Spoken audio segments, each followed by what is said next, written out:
안녕하십니까? 우리 김인식 회장님 이렇게 메시지 성경을 보내줘가지고 훨씬 좀 쉽게 이해할 수 있어서 좋죠. 오늘 시편 127편 3절부터 5절입니다. 1, 2절을 특별히 넣어주셨는데 1, 2절을 넘어가고 3절부터 5절 메시지 성경을 한번 보시죠. 여러분 카톡에다 떠 있지 않습니까? 알아두어라. 자녀는 하나님 주시는 최상의 선물. 태의 열매는 그분이 후히 내리시는 유산이다. 젊고 건강한 시절에 낳은 자녀는 천사의 손에 들린 화살과 같다. 오 화살통에 자녀들이 가득한 부모는 얼마나 복된지. 원수들이 너의 상대가 되지 못하고 너에게 초전박살나리라. 번역이 참 잘 됐습니다. 근데 캐톨릭과 공동으로 사용하는 공동 번역에는 자식은 야훼의 선물이요 태중의 소생은 그가 주신 상급이다. 젊어서 낳은 자식은 용사가 손에 든 화살과 같으니 복되어라. 전동에 그런 화살을 채워 가진 자. 성문에서 원수들과 담판할 때 높은 데서 이야기하리라. 이렇게 돼서 근데 이제 NIV 성경에는 헤리티지라고 되어 있습니다. 기업이 주께서 우리에게 주신 헤리티지 유산입니다. 유산. 그리고 그로부터 우리가 받은 자식은 보상이다. 보상. 하나님 주시는 상급이라고 그러니까 보상이겠죠. 그리고 그러니까 3절, 4절, 5절이 각각 주는 메시지가 특별해요. 먼저는 이게 뭔 말입니까? 자녀는 여호와의 기업이다 하는 사실이 먼저 선포되잖아요. 그러니까 이 시대에 아이를 낳고 기르는 것이 힘든 일이라는 거 우리 모두 알고 있습니다. 그래서 육아가 얼마나 어렵습니까? 금쪽 같은 내 새끼. 저기도 버스 타고 오는 길에 어떤 아이가 하나 탔는데 아유 고함치고 소리 지르고 엄마가 내리고 내려가려도 안 내려가고 버팅기고 내려가는 아버지가 엄마가 어렵고 화나면 그냥 길 버려두고 그냥 가는데 또 저도 안 간다고 또 버팅기고 참 요새 그런 금쪽 같은 내 새끼 프로에 등장하는 애들이 너무 많더만요. 자식 잘 키우기가 얼마나 어려운지 몰라요. 근데 오늘 본문은 우리가 자녀가 단순한 존재가 아니라 하나님 주신 최고의 기업이며 큰 축복임을 강조하고 있는 말씀입니다. 그래서 3절은 여러분 우리가 종종 기업이라는 단어를 들으면 돈을 벌어들이는 회사나 사업을 떠올리는데 성경은 자녀를 여호와의 기업이라고 했습니다. 이는 자녀가 이 세상에 어떤 재물보다도 가치가 있고 하나님께서 우리에게 맡기신 가장 소중한 선물이라는 의미입니다. 최근 우리는 저출산 문제에 대한 심각성을 여러 매체를 통해서 접하고 있습니다. 많은 사람이 아이를 낳는 것을 주저합니다. 경제적 부담, 양육의 어려움, 개인의 자유를 포기한다는 생각 때문이죠. 성경은 이 세상의 가치관과는 전혀 다른 시각을 제시합니다. 자녀는 우리가 힘들게 쌓아올린 재산이나 명예와 비교할 수 없는 하늘에서 온 특별한 선물이라는 겁니다. 그리고 그 다음 4절에는 우리 용사에게 활과 화살 같은 자녀라고 말이죠. 이 말은 자녀의 역동적인 가치를 표현하고 있습니다. 한 용사가 활을 들고 싸움에 나갈 때 그 손에 들린 화살은 그의 방어 수단이자 공격 무기입니다. 마찬가지로 자녀는 부모에게 있어서 삶에 큰 힘이 되고 미래를 향해 나갈 수 있는 원동력이 된다는 뜻입니다. 그래서 어떤 은퇴한 사업가 부부가 있었는데 평생 일만 하느라고 자녀와 많은 시간을 보내지 못했다고 늘 아쉬워했어요. 은퇴 후에 이들은 적적함을 느꼈지만 출가했던 자녀들이 손주들을 데리고 찾아올 때마다 집안은 활기로 가득 찹니다. 자녀들이 부모님의 안부를 살피고 손주들의 재롱을 피우는 모습을 보며 이들은 비로소 진정한 행복을 깨달았다고 합니다. 소리 테스트가 있네요. 이게.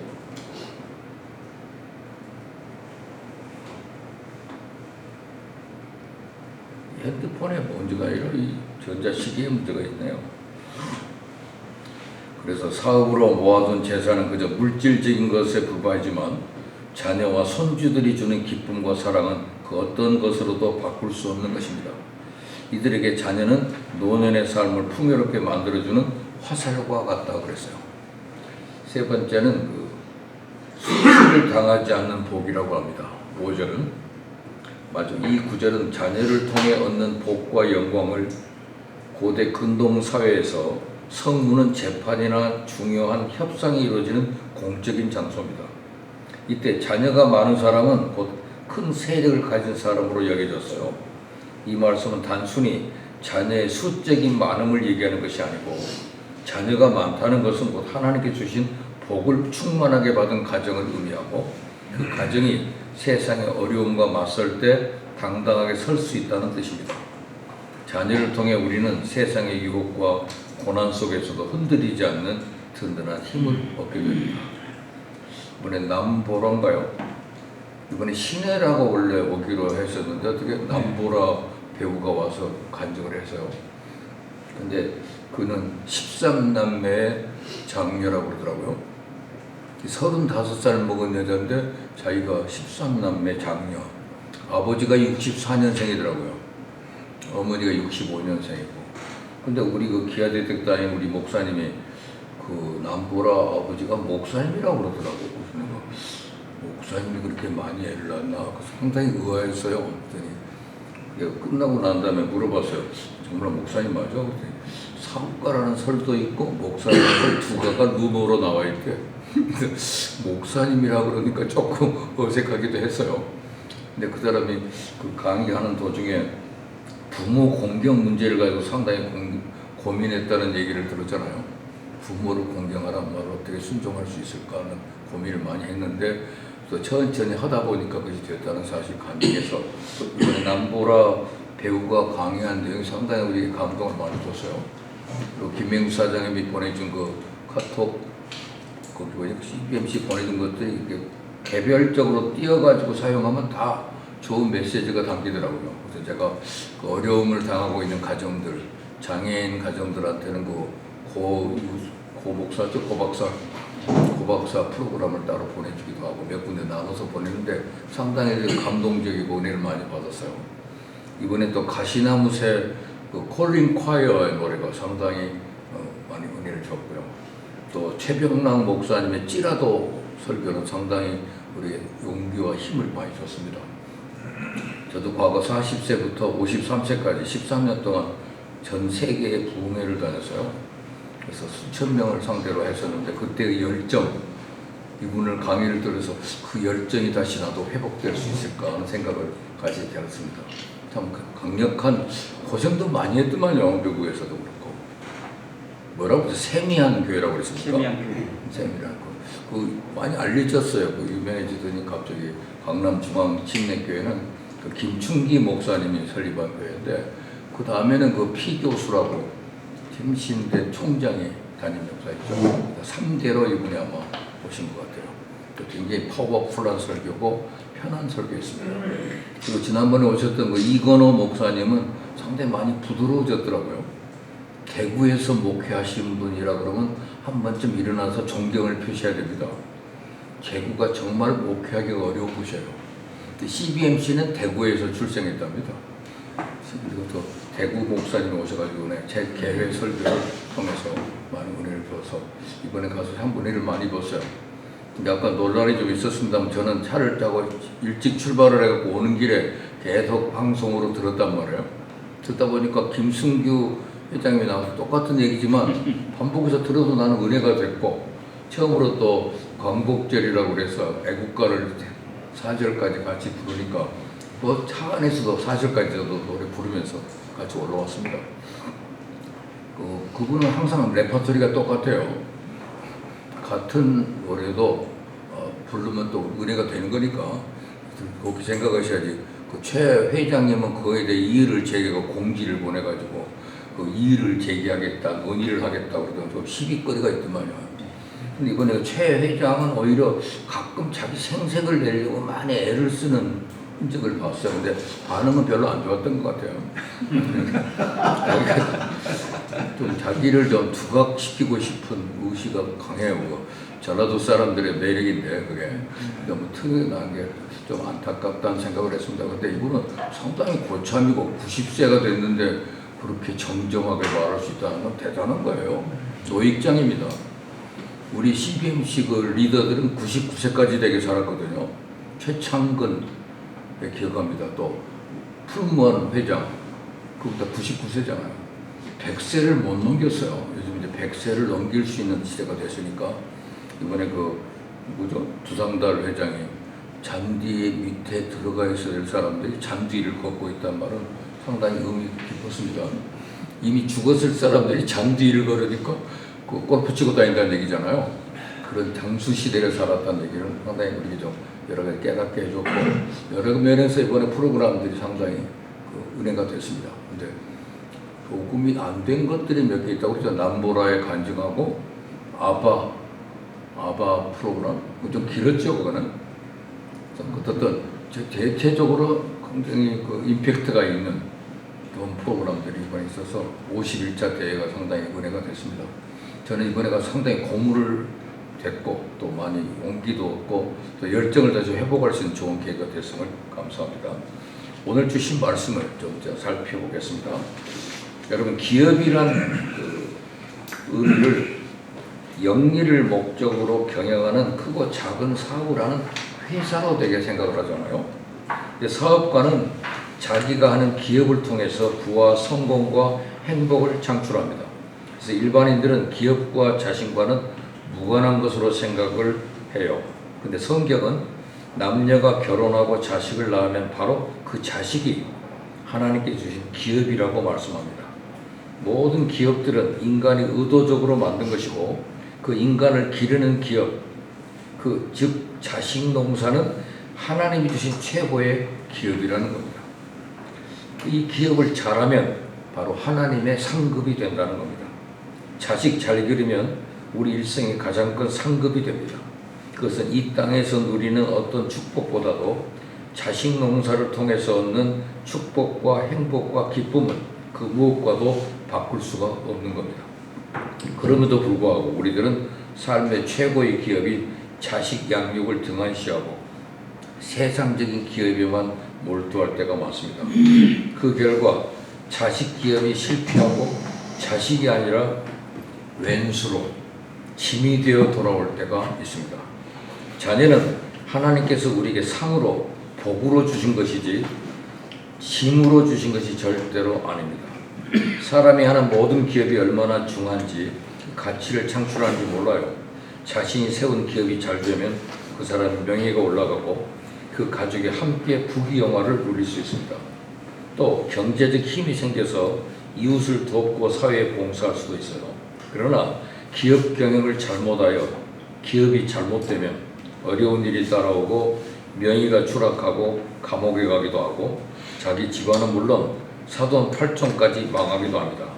근데 자녀 기업은 그 어떤 기업보다도 더 소중합니다. 내가 하는 기업도 잘 되고 자녀 기업도 잘 되면 참으로 좋은데 혹 내가 하는 기업이 잘못돼도 자녀 기업만 잘 되면 살만합니다. 그러나 내 기업이 아무리 잘 되고 쭉쭉 뻗어나가도 자녀 기업이 안 되면 그 가정은 불행합니다. 록펠러가 존경받는 이유는 뭡니까? 그는 기업 경영도 잘했고 자녀 기업도 성공을 했어요. 그리고 그는 100세 가까이까지 선한 일을 하며 즐겁게 살았습니다. 그러나 록펠러와 쌍벽을 이루는 재벌 오나시스는 자녀 기업에 실패했어요. 술꾼이었던 그의 아들이 외아들이죠. 비행기 사고로 죽으니까 그 충격으로 본인도 죽고 말았습니다. 그는 나는 하나님이 주신 축복을 낭비했다고 울부짖으며 죽었어요. 그 기업은 잘 되었지만 자식이 망하니까 그도 꺾이고 말았던 겁니다. 차라리 기업이 잘 안 되고 자식이 잘 되었으면 그가 그렇게 죽지는 않았을 겁니다. 그래서 자녀 기업이 얼마나 중요한지 몰라요. 자녀를 잘 길러야 합니다. 자녀는 하나님께서 주신 기업이니까 훌륭한 기업이 되도록 잘 길러야 됩니다. 그러면 자녀를 훌륭한 기업이 되게 경영하려면 어떻게 해야 되느냐? 첫째, 하나님이 잠시 위탁한 기업으로 누려야 한다고 합니다. 자녀를 볼 때마다 하나님을 생각하게 됩니다. 자녀 뒤에는 하나님께서 계십니다. 자녀는 하나님께 주신 귀한 선물이에요. 그러므로 하나님께 감사드리고 주신 선물도 감사해야 됩니다. 자녀를 선물로 주신 하나님께 감사드리고 그 자녀 때문에 감사해야 되는 거죠. 아이가 공부를 잘하든 못하든 건강하든 병들었든 자식이 있다는 것이 얼마나 행복한 일인지 몰라요. 구약에서 믿음의 조상 아브라함은 임금이 부러워할 만큼 많은 재산을 가졌고 임금이 탐낼 만한 아름다운 아내와 살았지만 만족이 없었어요. 그러나 그의 나이 100살에 하나님께서 아들을 주시니까 그 아들로 인해서 그가 좋아서 어쩔 줄 몰랐습니다. 자녀는 하나님의 선물입니다. 우리가 나그네와 같은 삭막한 세상에서 자식을 인하여 기쁨을 누리고 행복을 창출하며 살도록 허락하신 분복이에요. 시편 49편 20절에 존귀에 처하나 깨닫지 못하는 사람은 멸망하는 짐승과 같다 그랬어요. 존귀한 아들, 딸을 선물로 받아놓고 살면서도 감사하지 못하고 소중함을 깨닫지 못하는 사람은 그 멸망하는 짐승이나 다를 바가 없다는 거죠. 공부를 못해도 좋은 아들이고 귀한 딸이라는 것을 늘 인식해야 됩니다. 그 아버지가 아이들한테 늘 아들아 고마워, 삐뚤어지지 않고 자라주니까 참 고맙다, 뒷바라지 못한 부모 원망한 거 속 썩이지 않고 살아주니 고맙다, 이런 말을 자꾸 해야 돼요. 아버지에게 그런 인사를 받고 사는 아이가 어떻게 잘못된 길로 가겠습니까? 여러분도 아들아 딸아 고맙다, 귀하게 살아줘서 고맙다라고 늘 해보셔야 돼요. 아이들이 얼마나 좋아하겠어요. 감사해야 됩니다. 너희들 때문에 행복하다고 자녀들에게 고마움을 표현해야 됩니다. 자녀를 인하여 부모된 보람을 창출하고 행복을 느끼며 살아가니까 자녀들이 복의 근원이 되는 것입니다. 자녀에 감사할 때 그 자녀가 잘 되기 때문입니다. 그리고 둘째는 기업의 정신은 오직 주의 말씀입니다. 자녀를 훌륭한 기업으로 경영하려면 어릴 때부터 말씀으로 길러줘요. 그리고 아이들에게 상처를 주지 말고 아이들을 노엽게 하지 말라고 했어요. 에베소 6장 4절에 아비들아 너희 자녀를 노엽게 하지 말고 오직 주의 교양과 훈계로 양육하라 그랬습니다. 잠언 22장 6절 마땅히 행할 길을 아이에게 가르치라. 그리하면 늙어도 그것을 떠나지 아니하리라. 부모는 아이들이 신앙의 공동체에 길들여지도록 양육해야 됩니다. 철이 들기 전부터 성경을 읽어주고 아이가 놀 때도 말씀이나 찬송가를 들을 수 있도록 예배의 생활 속에 자라도록 해야 돼요.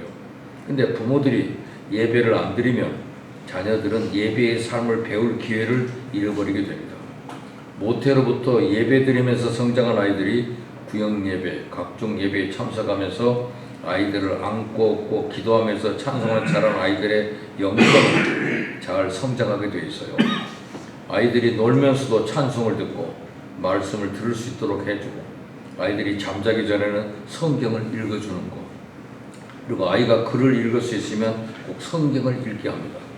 어릴 때부터 주의 교양과 훈계로 기르며 어릴 때부터 교회를 떠나지 못하게 합니다. 교회는 축복의 집입니다. 사람 되게 하는 집입니다.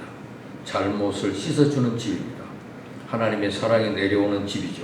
그러니 우리 목숨 걸고 아들, 딸을 교회로 데리고 옵니다. 어릴 때부터 주일을 성수하는 예배를 소중히 여기는 자녀로 길러야 됩니다. 말씀으로.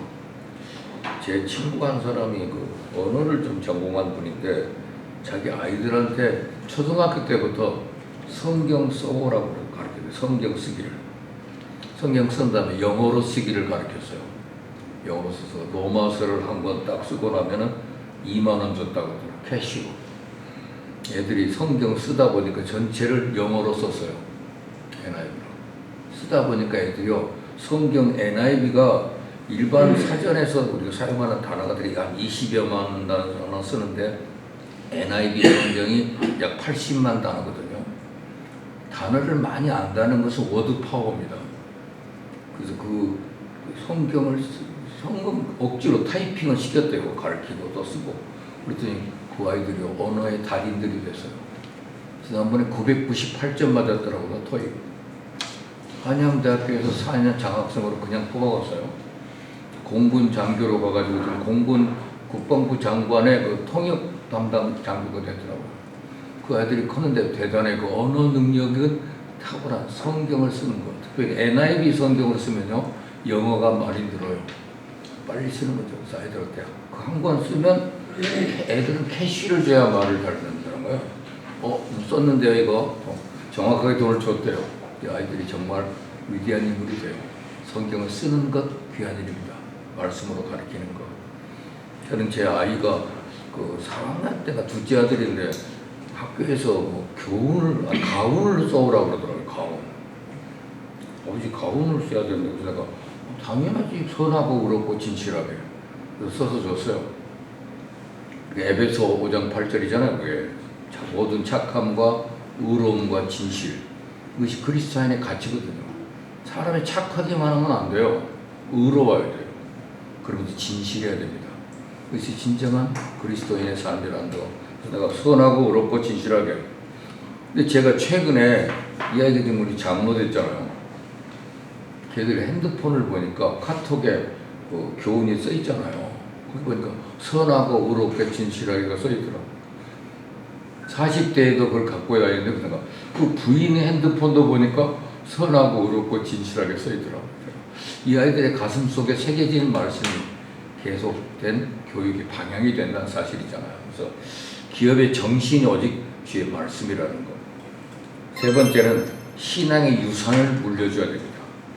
아버지가 부자면 예수를 믿지 않은 아들이라도 부자로 살아요. 아버지가 200평 집에 살면 아들도 그 집에서 삽니다. 부모가 축복을 받으면 자식도 그 축복을 받습니다.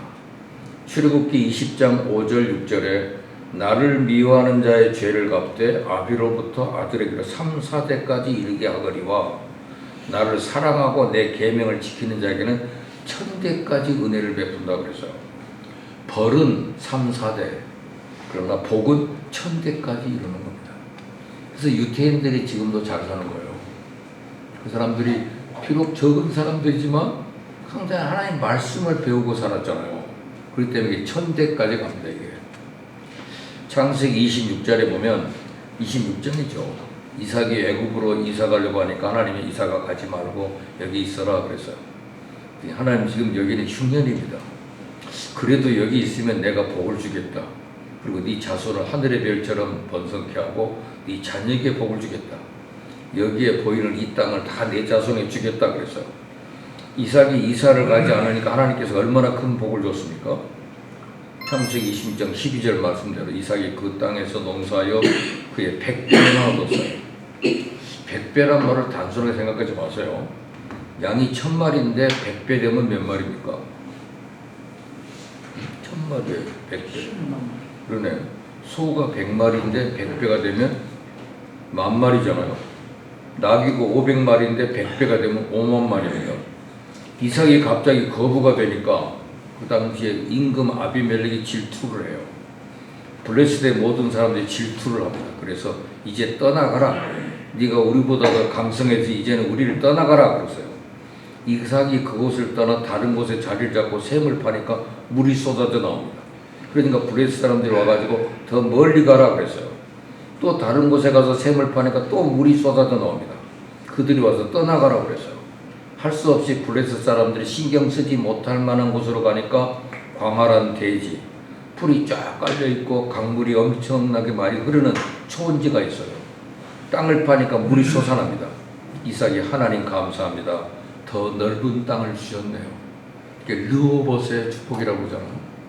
회사 이름도 르호봇이라고 짓는 사람들이 굉장히 많아요. 그것이 등록이 되어 있는 회사가 상당히 많습니다. 르호봇.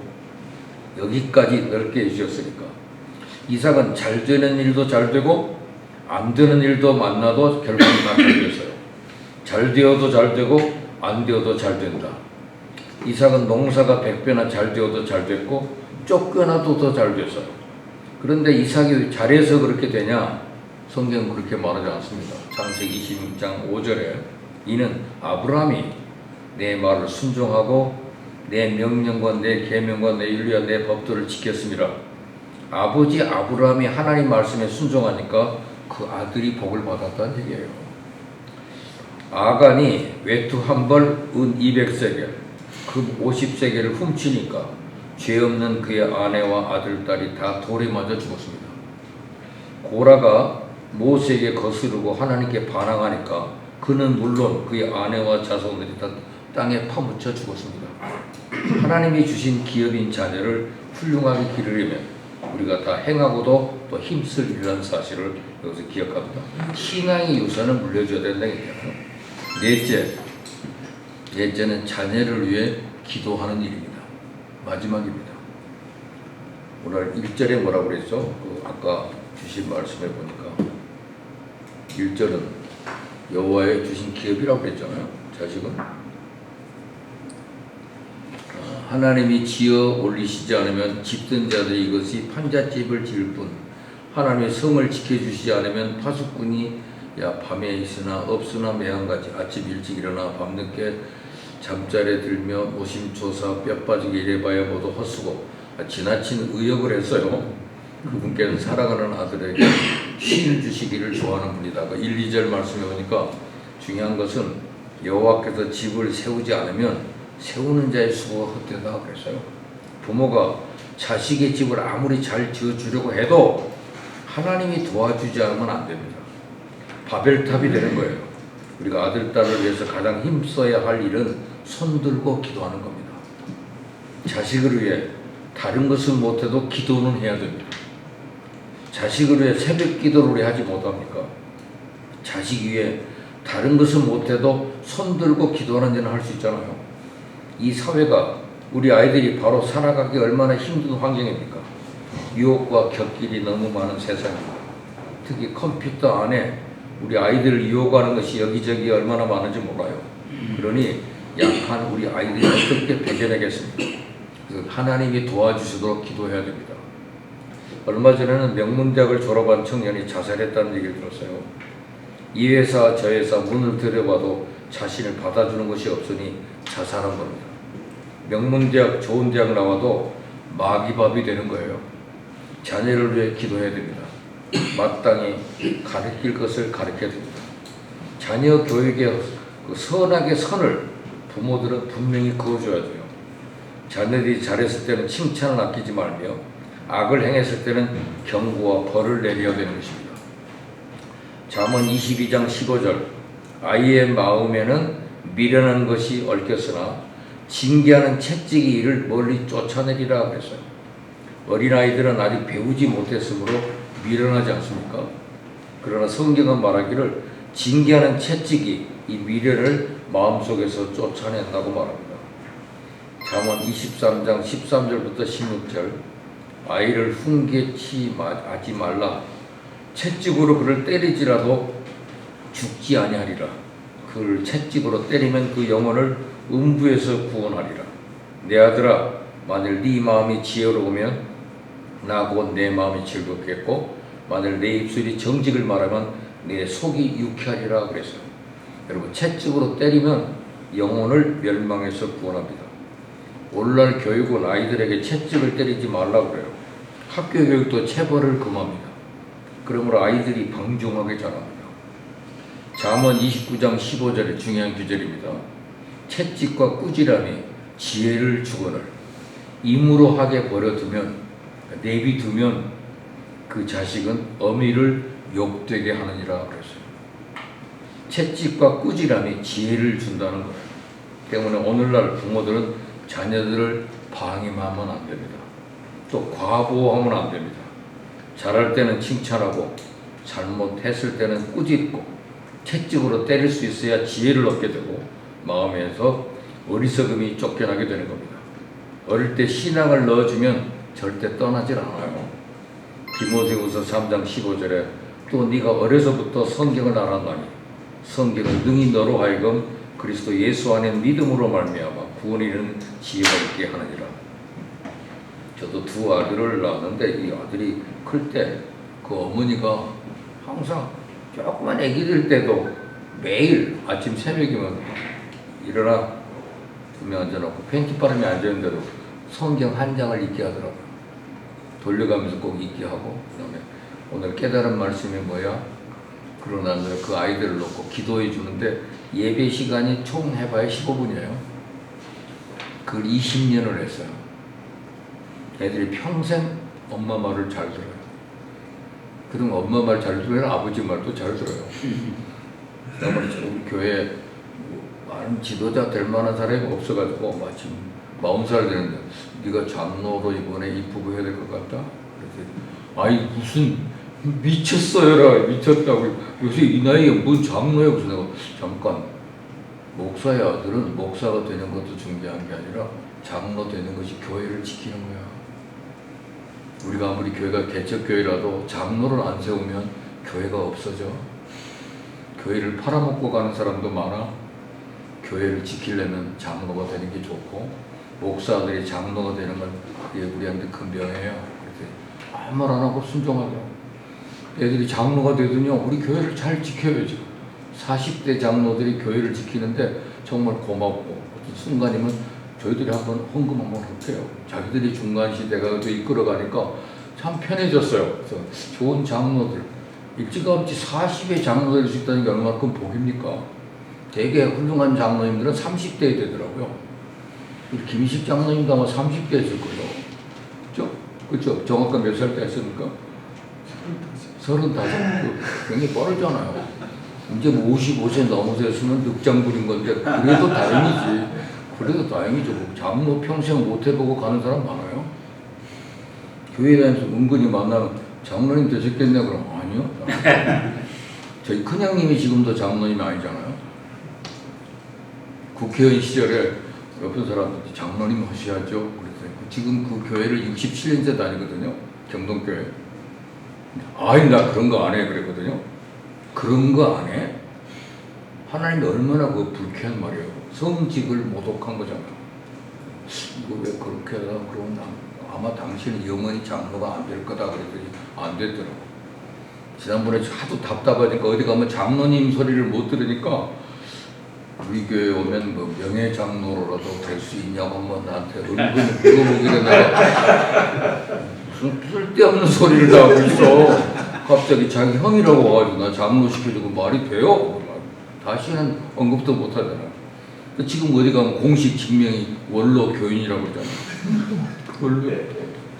근데 이용훈 대법원장은 제가 그 양반이 안수 집사가 될 때 아니 그런 거 안 한다고 그러더라고요. 제가 그 고등법원 부장판사를 될 거예요. 제가 우리 교인인데 내가 그래서 제가 한쪽 부탱이에 불러가지고 성직을 보독하는 거예요. 그래서 하나님이 이런 직분이 교회 잡을 때 필요하다는데 왜 안 한다고 그래요? 에? 자기가 20세 판사가 됐어요. 그때부터 영감님 소리를 들었어요, 사람이.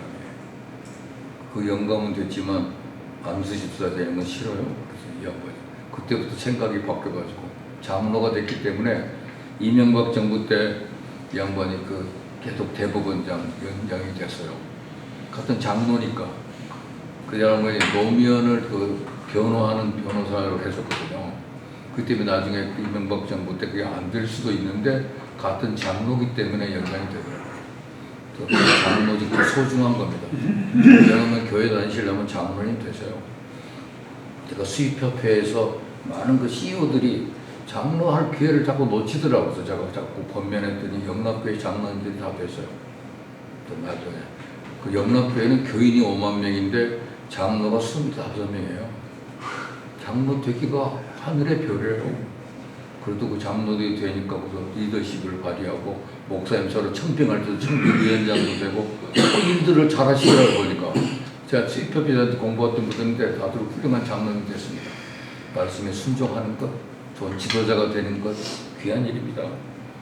그래서 우리가 잠언 아까 말씀드렸도 꼭 기억하십시오. 채찍과 꾸지람이 지혜를 주거늘 임으로 하게 버려두면 그 자식은 어미를 욕되게 한단 말 꼭 기억하세요. 모세의 신앙, 디모데의 신앙. 근데 오늘 본문을 다시 한번 좀 잘 해석하겠습니다. 먼저 그 자녀는 가장 고귀한 기업이다 하는 것이 오늘 본문의 정의예요. CEO는 수많은 기업을 경영하며 수익과 성장을 추구합니다. 그러나 하나님은 말씀하십니다. 자식들은 여호와의 기업이다. 인텔의 CEO 앤디 그로브의 우선순위. 앤디 그로브는 인텔을 세계적인 반도체 기업으로 성장시킨 인물입니다. 그러나 그는 자서전에서 가장 후회되는 일은 가족과 보내지 못한 시간이라는 고백을 했습니다. 그는 수십 년간 기술 혁신과 경영에 몰두했지만 결국 인생의 마지막에서 가장 소중한 기업은 가정이라고 인정을 했어요. 우리가 세우는 회사보다 더 중요한 기업은 하나님께서 맡기신 자녀입니다. 그래서 기업의 성장은 숫자로 측정되지만 자녀의 성장은 영원한 가치로 평가됩니다. 생명을 존중하고 자녀를 축복하는 것이 진정한 리더의 책임입니다. 그래서 3절 말씀 읽을 때마다 보라, 자식들은 여호와의 기업이요 태에 열매는 그의 상급이다. 이것을 볼 때마다 여러분 감사하시 바라고, 그 다음에 그 다음 절은 젊은 자의 자식은 장사의 수준과 화살이 같다. 그 말은 자녀는 전략적 자산이라고 합니다. 방향을 정해줘야 될 화살이라는 거예요. 자녀를 장사의 수중의 화살이라는 말은 방향 없이 날아가는 화살은 없습니다. 부모는 자녀의 인생 방향을 정해주는 전략가라는 사실입니다. 삼성 이건희 회장의 인재 철학과 같아요. 이건희 회장은 기업은 사람이다라는 철학을 바탕으로 삼성의 인재 육성에 집중했습니다. 그는 자녀들에게도 철저한 교육과 가치관을 심어주면서 단순한 부의 상속이 아닌 사명의 상속을 강조했습니다. 자녀는 가정의 인재입니다. 부모는 자녀에게 신앙, 인격, 비전이라는 방향성을 심어줘야 된다는 것입니다. 너는 꼭 이렇게 됐으면 좋겠다. 저는 막내 아들인데 우리 아버지가 너는 나중에 목사가 됐으면 좋겠다 그러더라고요. 큰 아들은 서울대 정치학과를 나왔으니까 아들은 정치하는 사람이지만 우리 막내 아들은 나중에 목사가 됐으면 좋겠어. 그 사람이 그대로 마음속에 새겨지더라고요.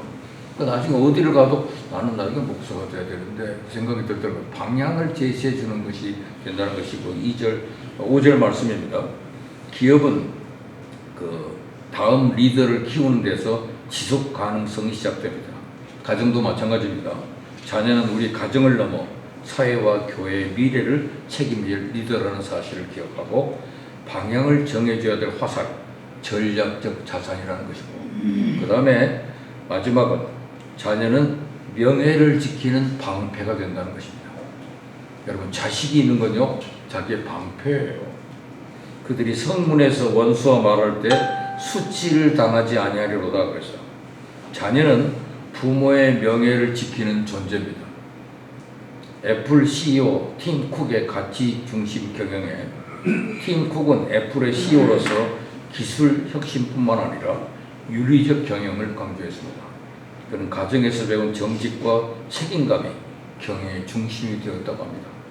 자녀에게 심어진 가치가 결국 사회에서 빛을 발해요. 부모의 삶과 신앙은 자녀를 통해 세상에 드러나는 겁니다. 가정이 무너지면 기업도 흔들립니다. 자녀는 우리의 명예를 지키고 하나님의 영광을 드러낸 방패가 된다는 사실을 우리가 다시 한번 가슴에 새기십시오. 결론입니다. 최고의 기업은 가정입니다. 여러분, 하나님 주신 최고의 기업은 여러분의 회사가 아니라 여러분의 자녀예요. 그들을 향한 책임은 단순한 양육이 아니라 하나님의 뜻을 이루는 경영입니다. 저출산 시대에 생명의 가치를 회복하고 다음 세대를 향한 비전을 품는 리더가 되는 것, 그것이 바로 하나님 앞에서 가장 성공적인 경영이기 때문입니다. 그래서 경영, 최고의 경영은 자녀 경영이라는 사실을 가슴에 새기고 우리가 51차 한국대에서 받은 은혜를 가슴에 품고 또 이 사명을 잘 감당해 나가는 그런 사람이 되어야 되겠다 생각해서 오늘은 제가 이 자식 교육, 자녀에 대한 새로운 기업 가치가 그것을 같이 나눴습니다. 여러분, 올바른 가정, 올바른 기업 경영이 되기를 바랍니다. 아멘. 아멘.